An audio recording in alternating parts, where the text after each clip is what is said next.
Hi guys, welcome back to my YouTube channel Shiv Chauhan and this is the 8th video of the ongoing C course। और इस video के अंदर हम पढ़ने वाले हैं फंक्शंस के बारे में। तो सबसे पहले देख लेते हैं फंक्शंस होते क्या हैं। तो फंक्शंस हमारे एक ब्लॉक ऑफ स्टेटमेंट होते हैं जो कि हमारे एक मेन फंक्शन के अंदर लिखे जाते हैं। इस बात से हमारा क्या मतलब है, ब्लॉक ऑफ स्टेटमेंट क्या होता है। कुछ स्टेटमेंट्स हमारे सी प्रोग्राम के अंदर लिखी होती हैं, जैसे कि हमारे ये देखो सी प्रोग्राम के अंदर कुछ स्टेटमेंट लिखी हुई हैं। अगर मैं यहाँ पे कुछ अगर प्रिंट करवा देता हूँ कि प्रिंट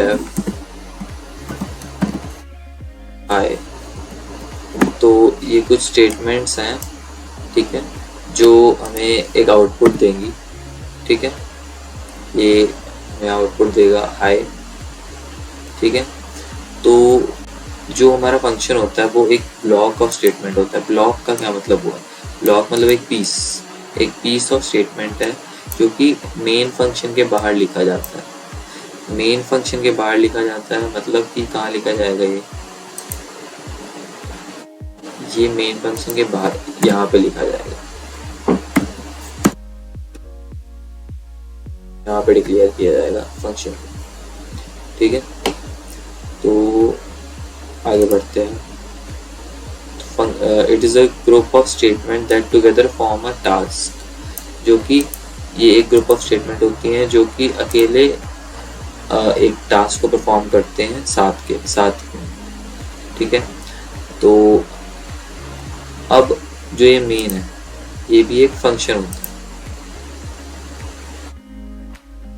जो मेन है ये एक फंक्शन है। ऐसे ही हम फंक्शन छोटे फंक्शंस बनाएंगे जो कि मेन की तरह ही होंगे। अब मेन एक फंक्शन है, ठीक है, ऐसे ही एक फंक्शन हम लिखेंगे इसके बाहर। ठीक है, तो अब देख लेते हैं फंक्शन लिखते कैसे हैं। तो फंक्शन के 3 एस्पेक्ट्स होते हैं। सबसे पहले फंक्शन डिक्लेरेशन, उसके बाद डेफिनेशन एंड कॉल। ठीक है, तो सबसे पहले आता है डिक्लेरेशन। डिक्लेरेशन में सबसे पहले हम लिखेंगे रिटर्न टाइप। ये इसका सिंटैक्स है। सबसे पहले आएगा रिटर्न टाइप। हमारा जो फंक्शन है वो क्या रिटर्न कर रहा है, इंटीजर रिटर्न कर रहा है, स्ट्रिंग रिटर्न कर रहा है, वॉइड रिटर्न कर रहा है, वो चीज़ सबसे पहले आ जाएगी। ठीक है, उसके बाद आएगा फंक्शन का नाम। फंक्शन का नाम मतलब जो भी हम नाम रखेंगे फंक्शन का वो आ जाएगा। ठीक है, और उसके बाद आएगा आर्गुमेंट लिस्ट। अब आर्गुमेंट लिस्ट से सबसे पहले हमें पता चलना चाहिए आर्गुमेंट होते क्या हैं। ठीक है, तो वो मैं आपको आगे फंक्शन जब बताऊंगा तब बता दूंगा आर्गुमेंट क्या होते हैं। ठीक है, तो अब ऐसे लिखते हैं। ठीक है, और डेफिनेशन का सिंटैक्स होता है कुछ रिटर्न टाइप, फंक्शन नेम और आर्गुमेंट लिस्ट। ये दोबारा, हाँ, और उसके बाद यहाँ पे आता है सेम चीज़ डिक्लेरेशन वाली ही डेफिनेशन में लिखनी है, और उसके आगे ये एक ब्लॉक आ जाएगा। जो भी इन कर्ली ब्रेसेस के अंदर आता है वो उसको हम ब्लॉक कहते हैं। ठीक है, तो ये ब्लॉक में आ जाएगी फंक्शन की बॉडी, और कॉल में डायरेक्ट फंक्शन नेम और आर्गुमेंट लिस्ट। ऐसे समझ नहीं आएगा, इसको करके देख लेते हैं।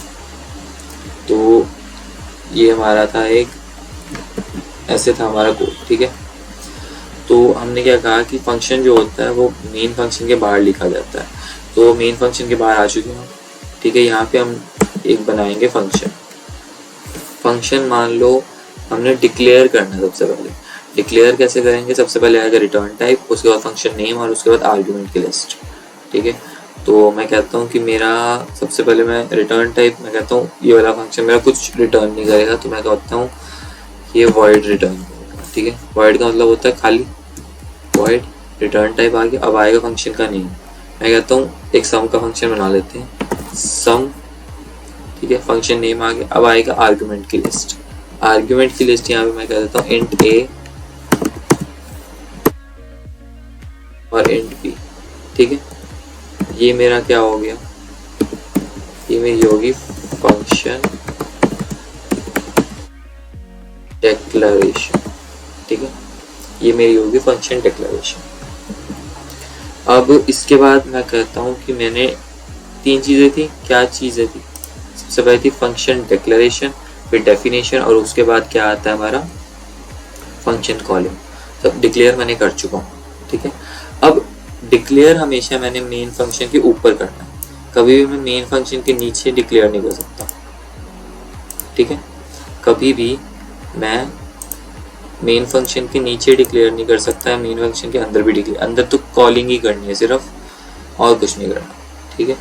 तो डिक्लेरेशन मैंने मेन फंक्शन के हमेशा ऊपर करनी है, और ये जो हमारी हेडर फाइल है उसकी तो नीचे ही करनी है सब कुछ काम, ठीक है। सबसे ऊपर हेडर फाइल, उसके बाद आता है फंक्शन, और उसके बाद आएगा मेन फंक्शन, ठीक है। तो डिक्लेयर तो मैं कर चुका हूँ। अब जो डेफिनेशन है वो मैं कहाँ कहाँ कर सकता हूँ, दो जगह पे मैं डेफिनेशन को डिफाइन कर सकता हूँ फंक्शन, कहाँ कहाँ, एक तो मेन फंक्शन के ऊपर यहीं पे, या फिर मेन फंक्शन के नीचे। एक एक बार दोनों करके दिखा देता हूँ, पहले मैं कर देता हूँ ऊपर। तो मान लो ये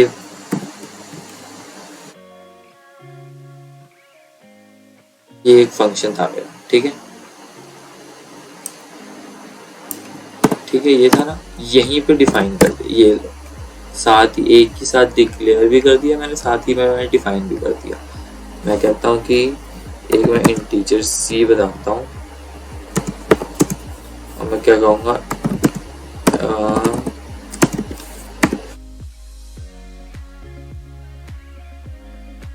plus B printf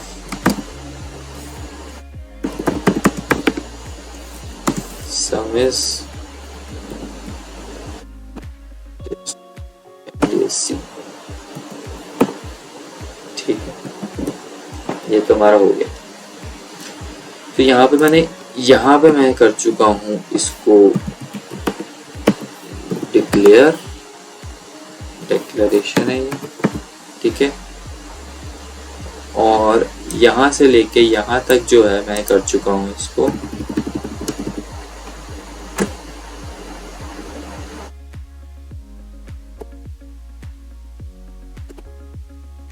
definition.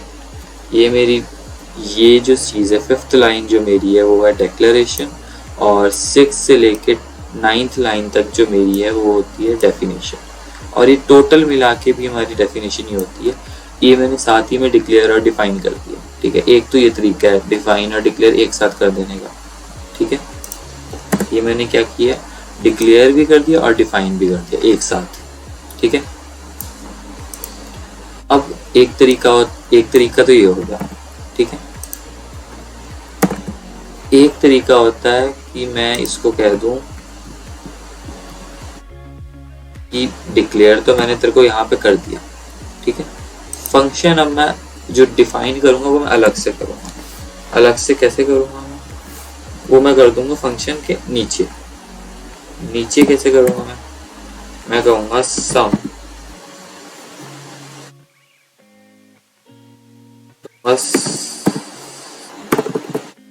void sum int a int b, और यही वाली दो लाइनें उठा के लिख देते हैं यहाँ पर,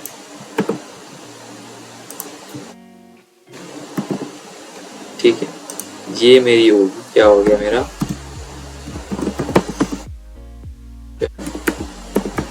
डेफिनेशन, ठीक है। ये बात अब थोड़ी थोड़ी समझ में आ रही होगी कि कैसे मैंने किया। यहाँ पे मैंने एक साथ ही मैंने क्या कर दिया था, डिक्लेयर और डिफाइन मैंने एक साथ ही कर दिया था, ठीक है। पर यहाँ पे मैंने डिक्लेयर यहाँ पे कर दिया और डिफाइन मैंने यहाँ पे कर दिया, ठीक है। और मेन फंक्शन हमारा ये है। मतलब क्या मैं दो तरीके से कर सकता हूँ, दो तरीके से मैं कैसे कर सकता हूँ ये आपको एक बार लिख के बता देता हूँ मैं,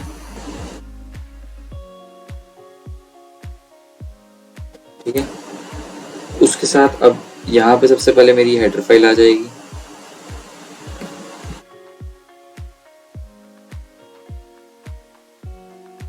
यहाँ पे मेरा आ जाएगा फंक्शन,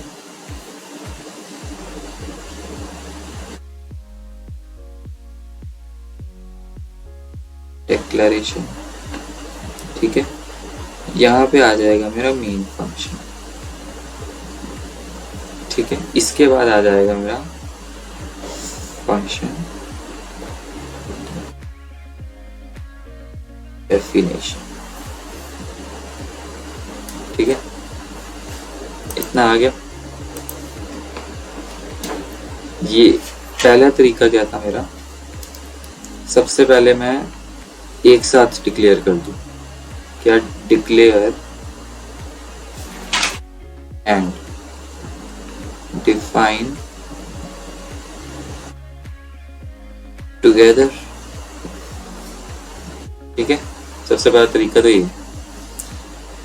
दूसरा जो तरीका है वो क्या है, डिक्लेयर अबव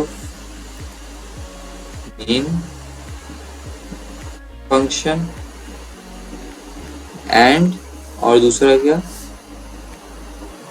डिफाइन जो करना है मैं, डिफाइन बिलो मेन फंक्शन। ठीक है, पहला तरीका क्या हो गया, मैं डिक्लेयर और डिफाइन दोनों साथ में कर दूं मेन फंक्शन के ऊपर, और दूसरा तरीका क्या हो गया, मैं मेन फंक्शन के ऊपर डिक्लेयर कर दूं और नीचे डिफाइन कर दूं। ठीक है, अब एक बार एक फंक्शन को हम लिख के देख लेते हैं। ठीक है,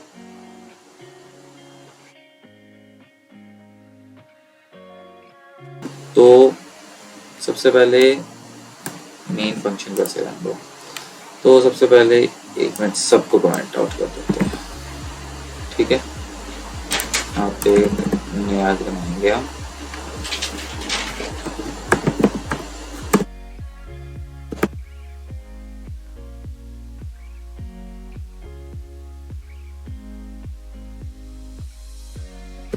ठीक है, तो मैं एक फंक्शन बनाऊंगा, सम का फंक्शन बनाऊंगा। अभी छोटे छोटे फंक्शन हम बनाते क्यों, सबसे पहले हमें ये समझना पड़ेगा। फंक्शन हम बनाते हैं अपनी लाइफ को इजी करने के लिए। जैसे कि मान लो हम एक बहुत बड़ा फंक्शन लिख रहे हैं, इसके अंदर हमें बहुत बार एडिशन करनी है, बहुत बार सब्ट्रैक्शन करनी है।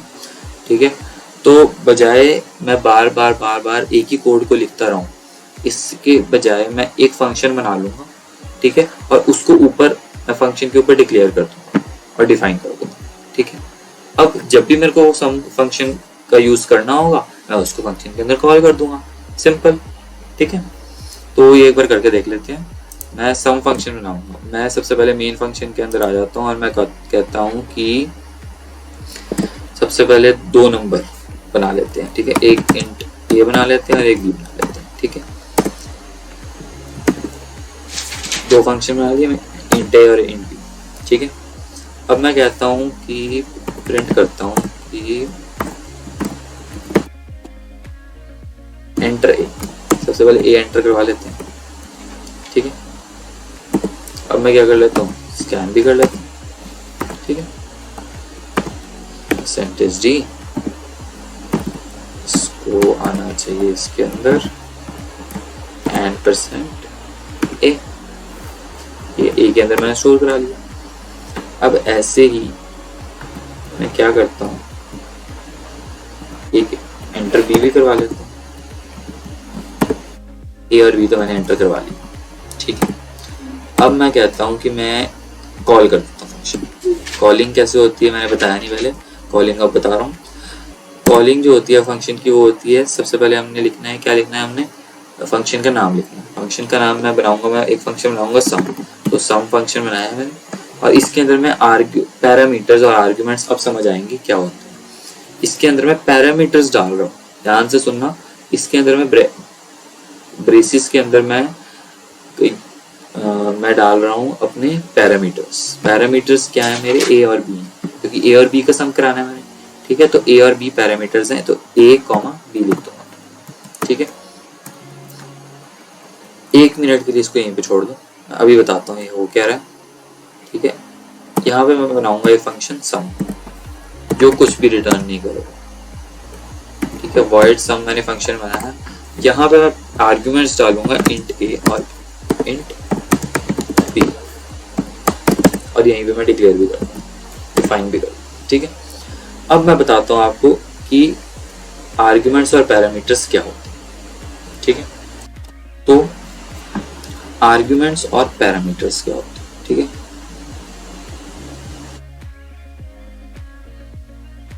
आर्ग्यूमेंट्स और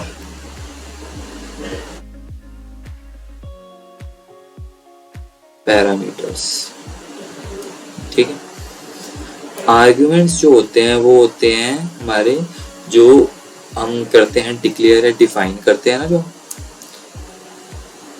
डिक्लेयर या फिर और डिफाइन जो करते हैं उसके कर्ली ब्रेसेस के अंदर होते हैं आर्ग्यूमेंट्स, और जो हम करते हैं कॉलिंग उसके कर्ली ब्रेसेस के अंदर होते हैं हमारे पैरामीटर्स।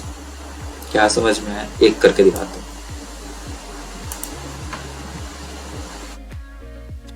अब मैं कहता हूं कि मैंने एक सम फंक्शन बनाया, void sum, ठीक है। यहाँ पे मैं कहता हूँ int a int b, ठीक है। ये जो मेरे हो यहाँ पे मैंने अभी सिर्फ डिक्लेयर किया, ठीक है। तो जो मैं कहता हूँ कि ये जो मेरे हुए ना, ये पूरी चीज, ये मेरे हैं आर्ग्यूमेंट्स, ये क्या मेरे हैं आर्ग्यूमेंट्स, ठीक है। और जो मैं करूंगा कॉलिंग, जो मैं क्या करूंगा calling sum a comma b, ठीक है। तो ये जो मेरे हैं वो क्या है, मेरे पैरामीटर्स, ये है मेरे पैरामीटर्स, ठीक है। ये बात अब थोड़ी थोड़ी समझ में आई कि जो मैं आर्ग्यूमेंट्स लिख रहा हूँ वो मैं आर्ग्यूमेंट्स कहाँ लिख रहा हूँ, डिक्लेयर और डिफाइन जहाँ पे कर रहा हूँ उनके ब्रेसिस के अंदर जो मैं चीजें लिख रहा हूँ वो है मेरे आर्ग्यूमेंट्स। जो चीज मैं कॉलिंग के अंदर लिख रहा हूँ वो क्या है, मेरे पैरामीटर्स, ठीक है ना। ओके चलो, तो अब मैंने क्या किया, मैंने यहाँ पे कॉलिंग कर ली, ठीक है। ये क्या कर लिया मैंने, कॉलिंग फंक्शन कॉलिंग, यहाँ पे मैं कर दिया डिक्लेयर और डिफाइन एक साथ, ठीक है। डिक्लेयर, ठीक है। अब यहाँ पे मैं डिक्लेयर तो कर चुका हूँ, यहाँ ये है मेरे आर्ग्यूमेंट्स, ठीक है। ये है मेरे पैरामीटर्स, मैंने समझा दिया आपको। यहाँ पे मैं सेम फंक्शन वैसा का वैसा लिखूंगा, एक मैं वेरिएबल बनाऊंगा c, ठीक है। उसके अंदर मैं कर दूंगा a प्लस बी, ठीक है। और प्रिंट करा दूंगा, क्या करा दूंगा मैं प्रिंट, सम इज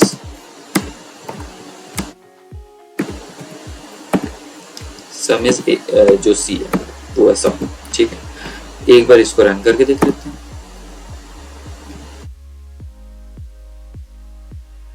तो सबसे पहले ये हमसे मांगेगा एंटर ए, हाँ फटाफट मांग, और ये आ गया इस्तेमाल में से एंटर ए मैं करता हूँ, मैं 5 एंटर करता हूँ, एंटर बी मैं 6 एंटर करता हूँ, और हमारे पास हमारा चाहिए 11। तो द सम इज 11 हमारे पास प्रिंट होके आ गया है, ठीक है। 11 हमारे पास प्रिंट होके आ गया, ठीक है। तो अब फंक्शन ने काम कैसे किया सबसे पहले ये समझ लेते हैं, ठीक है। आगे बाकी बातें बात नहीं करेंगे। तो फंक्शन ने काम कैसे किया, सबसे पहले हमें पता है कि फंक्शन आता है मेन के अंदर, और जो हमारा सारा का सारा कंट्रोल है वो मेन फंक्शन के अंदर आता है। मेन फंक्शन ने सबसे पहले दो देखे कि हाँ ए और बी बना रखे हैं, ठीक है जी। उसने ए मांगा, ठीक है, एंटर करा लिया, स्कैन कर लिया उसने, सेम बी भी स्कैन कर लिया उसने। आगे उसने देखा कि ये सम क्या है, ठीक है।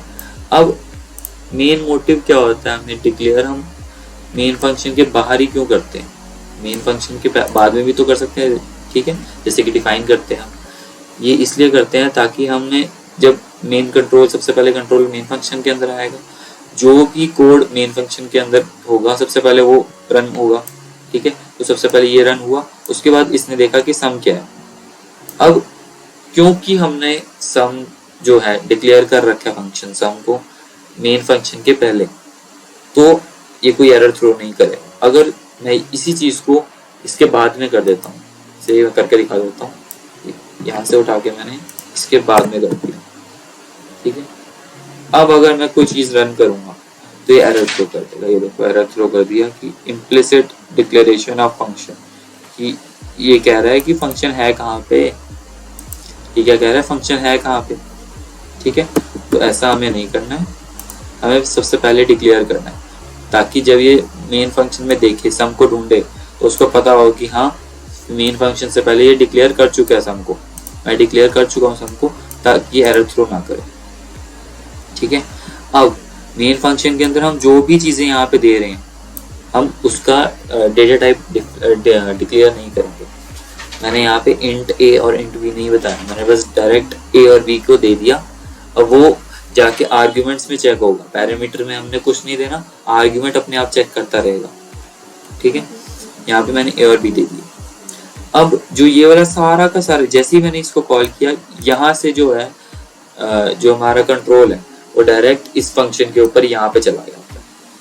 ठीक है, इस लाइन के ऊपर चला जाता है। ठीक है, तो यहाँ पे हम देखते हैं कि सम फंक्शन है। ठीक है, इसमें इसने दो आर्गुमेंट्स दे रखे हैं, इंट और इंट बी। ठीक है, ए और बी ही आए थे हमारे पास।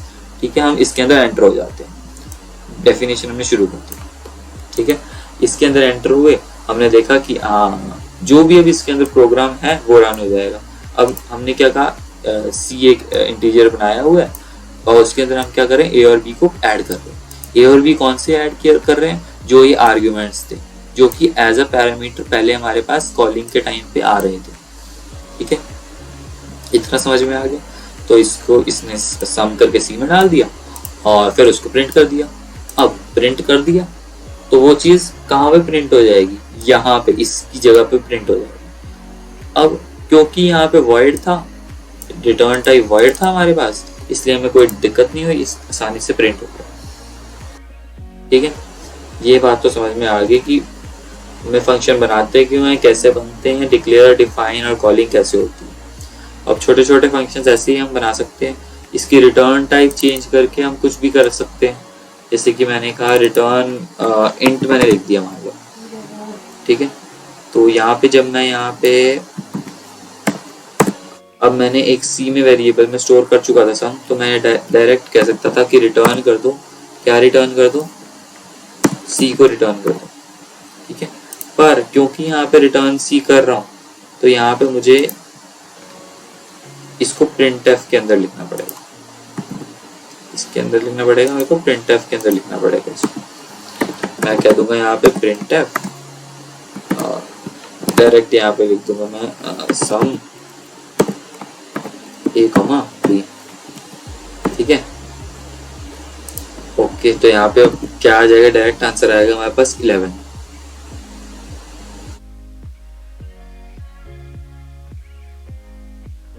यहाँ पे हम लिखेंगे परसेंटेज टी लिखना है। अब ठीक है, अब हमारे पास आ जाएगा आंसर सही। यहाँ पे हम कहेंगे 7, यहाँ पे हम कहेंगे 8 और इसका गुना सॉरी ऐड होके आ गया हमारे पास 15। ठीक है, 15 आ गया हमारे पास। तो ऐसे हम इसको रिटर्न टाइप के साथ भी यूज़ कर सकते हैं और हम इसको बिना रिटर्न टाइप मतलब कि वॉइड के साथ भी यूज़ कर सकते हैं। ठीक है, फंक्शंस हमें समझ में आ गए बहुत अच्छी तरह से। ठीक है, अब आगे देखते हैं। इसमें दो टाइप के फंक्शन होते हैं हमारे पास। ठीक है, दो टाइप के कौन से होते हैं, लाइब्रेरी फंक्शंस होते हैं हमारे पास कुछ, और कुछ हमारे पास होते हैं user defined function. Library functions क्या होते हैं, जो कि हमारे जो हैं इस हेडर फाइल के अंडर आते हैं। कुछ हम हेडर फाइल क्यों लगाते हैं, हेडर फाइल हम इसलिए लगाते हैं जो भी इनके अंदर इनबिल्ट फंक्शंस हैं, या कह लो इनबिल्ट फंक्शन कह लो, या फिर कह लो हमारी जो स्टैंडर्ड लाइब्रेरी के फंक्शंस हैं वो हम एक्सेस कर पाएं। तो उसके अंदर जो स्टैंडर्ड लाइब्रेरी के हमारे अंदर फंक्शन होते हैं वो कुछ होते हैं printf, scanf, getch या फिर getSports वगैरह जो होते हैं हमारे सारे के सारे हमारे इनबिल्ट फंक्शंस हैं। ठीक है, इनबिल्ट जो है हमारे फंक्शंस हैं और उनको हम यूज़ कर सकते हैं। जो ये हमारा printf है ये वाला, और ये scanf है, ये भी एक इनबिल्ट फंक्शन ही है। ठीक है, ठीक है। दूसरे टाइप के जो हमारे फंक्शन होते हैं वो होते हैं यूजर डिफाइंड, जो कि हम खुद बनाते हैं। जैसे कि मैंने यहाँ पे एक ऐड फंक्शन बनाया था, ये मैंने सम फंक्शन बनाया, तो ये मैंने खुद बनाया ना, पहले से इनबिल्ट तो नहीं हमारी लाइब्रेरी के अंदर, किसी भी सी लाइब्रेरी के अंदर नहीं है, इसीलिए इनबिल्ट इसीलिए यूजर डिफाइंड फंक्शन है, मैंने खुद बनाया है, इसीलिए यूजर डिफाइंड फंक्शन के अंदर आता है। अब सवाल आता है कि मेन फंक्शन क्या यूजर डिफाइंड फंक्शन है या नहीं, तो हाँ ये यूजर डिफाइंड फंक्शन है, ये यूजर डिफाइंड फंक्शन ही है। ये काफी एक फेमस क्वेश्चन है, ये कई बार पूछा जाता है कि मेन फंक्शन कौन सा टाइप का फंक्शन है, यूजर डिफाइंड फंक्शन है या फिर इनबिल्ट फंक्शन है। तो ये एक यूजर डिफाइंड फंक्शन है, क्योंकि सबसे पहले यहाँ पे ही कंट्रोल आता है, सबसे पहले यहीं पे कंट्रोल आता है और इसके बिना कोई भी फंक्शन नहीं चलता, इसीलिए ये यूजर डिफाइंड फंक्शन है। बाकी जो रीजंस है वो बुक में अलग अलग तरह के, काफी सारी बुक्स में कई तरह के रीजंस दिए हुए हैं, उनको भी पढ़ सकते हो आप, ठीक है। तो आगे चलते हैं अब कैटेगरी ऑफ फंक्शंस के ऊपर। तो 4 तरह के फंक्शंस होते हैं जो कि होते हैं, कुछ होते हैं विदाउट, पहला होता है without argument and without return type, जिसके पास ना कोई आर्ग्यूमेंट होता है ना कोई रिटर्न टाइप होता है, ठीक है। दूसरा आता है without argument with return type, तीसरा with argument without return type, चौथा without argument and with return type. इसको एक एक करके हम समझते हैं, without arguments and without return type. अब इसमें क्या क्या तरह के जो हमारे आते हैं, कैसे कैसे फंक्शन आते हैं। जैसे कि मान लो विदाउट आर्ग्यूमेंट्स है, मतलब हमें आर्ग्यूमेंट्स भी लिखने नहीं है और हमें रिटर्न टाइप भी नहीं लिखना, बस यहाँ पे फंक्शन का नाम आना चाहिए, ठीक है। तो ऐसे फंक्शंस हम कर सकते हैं, जैसे कि देखो मैंने एक बनाया विदाउट रिटर्न टाइप का मतलब क्या हो गया, विदाउट आर्ग्यूमेंट का मतलब क्या हो गया, मैंने ना आर्ग्यूमेंट चाहिए ना मेरे को रिटर्न टाइप चाहिए, तो रिटर्न टाइप मेरी आ जाएगी void, रिटर्न टाइप आ जाएगी मेरी void। इसके बाद आ जाएगा एक, मैं ऐड फंक्शन बना देता हूँ, ठीक है। एक ऐड फंक्शन आ गया, इसके अंदर कोई आर्ग्यूमेंट्स नहीं आए, ठीक है, नहीं आए। यहाँ पे इसके अंदर मैं क्या करूँगा, मैं कह दूंगा कि मेरे को यहीं पे दे दो, मैं ए और बी बना लेता हूँ, ठीक है, ए और बी बना लिया। यहीं पे मैंने प्रिंट कर दिया, प्रिंट एफ क्या कर दिया, एंटर कर दो मेरे को ए, एंटर क्या कर दो, ए कर दो एंटर। यहीं पे मैंने स्कैन एफ भी लगा दिया, स्कैन एफ में क्या कह दिया मैंने, परसेंटेज डी, ठीक है, एंड परसेंट ए। सेम चीज मैं क्या कर दूंगा बी के लिए भी, ठीक है, सेम चीज मैं बी के लिए भी कर दूंगा। अब आएगा हमारे पास जो आएगा, हम कह देंगे मैंने ए ले लिया बी ले लिया, मेन आर्ग्यूमेंट्स का हमारा क्या रोल होता है, ए और बी प्रोवाइड करना, ए और बी मैंने यहीं पे ले लिया। उसके बाद क्या कर दूंगा मैं, डायरेक्ट बस इंट एक सी बना दूंगा, ए प्लस बी कर दूंगा, ठीक है। और क्या कर दूंगा, प्रिंटफ जो है मैं क्या कर दूंगा, सी कर दूंगा, ठीक है। प्रिंटफ मैंने सी कर दिया और ये फंक्शन बंद कर दिया। तो ये हमारा जो फंक्शन हो गया वो क्या हो गया, बिना आर्ग्यूमेंट्स और बिना रिटर्न टाइप। देख लो, ना मैंने यहाँ पे रिटर्न टाइप कोई दी, ना ही मैंने यहाँ पे कोई आर्ग्यूमेंट्स दिए, ठीक है। अब जो आती है हमारी सेकंड टाइप जो आती है हमारी, वो क्या होती है, देख लेते हैं हम। वो हमारे होते हैं without argument and with return type. Without argument नहीं होने चाहिए, और विद रिटर्न टाइप हमारी होनी चाहिए।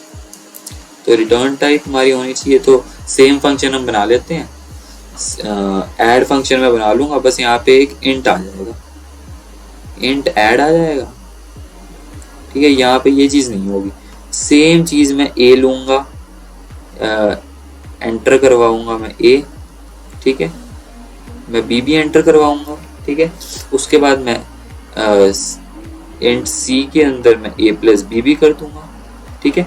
बस यहाँ पे मैं प्रिंट करने की बजाय मैं क्या कर दूंगा, यहाँ पे रिटर्न कर दूंगा, क्या कर दूंगा, रिटर्न सी रिटर्न कर दूंगा, रिटर्न मैंने कर दिया सी, ठीक है। और यहाँ पे मैं फंक्शन बंद कर दूंगा और बस खत्म, हमारा फंक्शन एक और हो गया, ठीक है। इसमें मैंने रिटर्न टाइप को यूज कर लिया बट आर्ग्यूमेंट्स को यूज नहीं किया, ठीक है ना।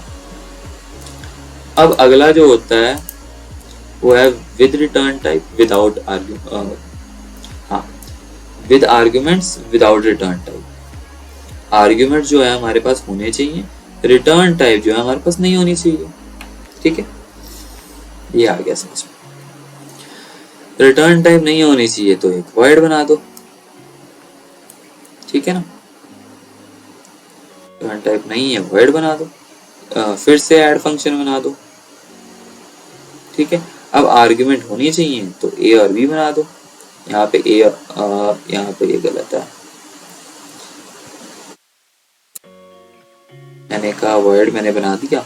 ठीक है, एक मैंने ऐड फंक्शन बना दिया और यहाँ पे मैंने दे दिया ए और बी। ठीक है, ए और बी दे दिया मैंने। अब क्या होगा, सेम चीज होगी, बस जो मैंने यहाँ पे अभी आपको बना के दिखाया था वो सेम चीज यही चीज थी। जो मैंने आपको कोड करके दिखाया वो सेम यही चीज मैंने कोड करके दिखाई है कि मैंने एक वॉइड लिया था और यहाँ पे एक ऐड ऐसे ही लिया था। सेम चीज मैं कर चुका हूँ, तो ये वहीं से देख लेना। ठीक है, अब जो अगली चीज है वो क्या है, वो है with arguments without argument and with return type. Return type जो है वो हमारे पास होनी चाहिए, आर्ग्यूमेंट नहीं होनी चाहिए। तो इसमें मैं क्या करता हूँ, इंट बना लेता हूँ। एक इंट बना लिया मैंने। ठीक है, एक इंट ऐड फंक्शन बना लिया मैंने और यहाँ पे रिटर्न टाइप नहीं बनाई।